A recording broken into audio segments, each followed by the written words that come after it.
If you're over a certain age, chances are you've been to a physical therapist.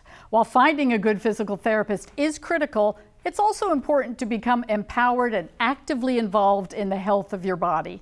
Liliana Marchuca with Nurses and More is here to share her thoughts on what physical therapists wish their patients knew. Liliana, welcome to Active Lifestyles.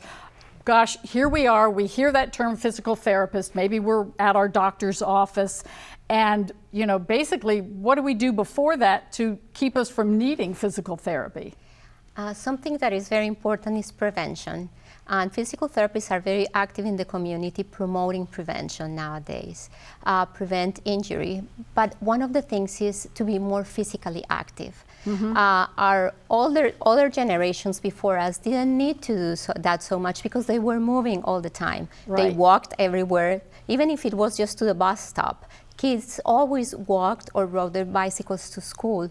Now, because of safety or whatever the reason, we don't move as much. So we sit in front of that TV for too many hours a day. And now the little ones are growing in front of a screen. Mm-hmm. And that's very concerning to the medical community and in healthcare in general. We're very concerned and we're promoting physical activity.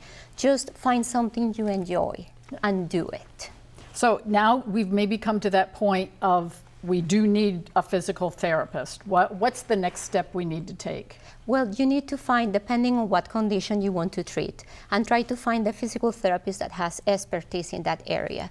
And just start by going there and asking the questions to answer your, the things that you have in your mind. What is it that I need to know? Find about the section in your body that is sick or having the condition or the symptoms probably is related with another condition in your body. And you need to be educated so you can be an active part of the treatment. And this is it, I think, as we age, we don't want to think about it, but those things, our tendons, our muscles, our bones do begin to slow down. That is true. However, research has shown that you can reverse and slow down that process. The process takes place, but eating properly, drinking enough water, if you're not on a fluid restriction diet, of course, always never, overriding what your doctor or your dietitian says. However, these things are important. They go hand by hand. And then adding the physical activity or the physical therapy if you need the treatment per se. And then your doctor will maybe recommend a therapist or a clinic or someone to depending go to. on what you need. There's some clinics that are specialized in the active people and orthopedics, others in neurological, others in cardiopulmonary. So yes, ask your doctor. If you don't know it, if your doctor doesn't really know, then call the hospital. Usually they know, or call your insurance and see what providers they have for that specific need in the area that you live in. Now, something that you mentioned to me is that the physical therapy, that therapy is not linear. So what do you mean by that? The improvement is not always like we would expect. Sometimes you go and you improve terribly and then you hit like a little plateau for whatever reason. Sometimes emotions, family situations are involved. Then you need to just continue pressing on. Consistency and persistency, I always insist on that. Oh, I like that. Of course, and the physical therapist is with you 3 times a week for 30 minutes, an hour, a little bit over an hour. But if you don't go home and you apply the principles, what you're being taught, then you won't see the success. And then after you finish your therapy, you need to go home and continue applying all this and just take care of your body. Because I think we fall into that, okay, I've done this physical therapy, I've gone somewhere for 3 weeks, 4 weeks. Correct. Now I'm done.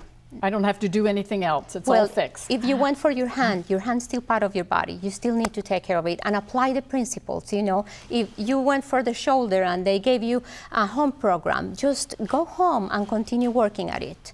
So when we finish our physical therapy, this is what it comes into play, that they may give you some exercises to do at home. And always, keep your therapist on point. Or ask them, what else can I do this week? Sometimes, you need to go along with the progression of healing process, but you are allowed to do something new every week. So ask them, what else can I do this week? After you finish your treatment, what can I do for the rest of my life? This is when you find an exercise buddy, someone that can motivate you to go out and do something, whether it's walking, dancing, water aerobics. There's so Walking many the dog, things. we mentioned You know, that. walk the dog. I walk my baby every morning, 3 miles. At least, you know, and so you need to do it. You need to do it.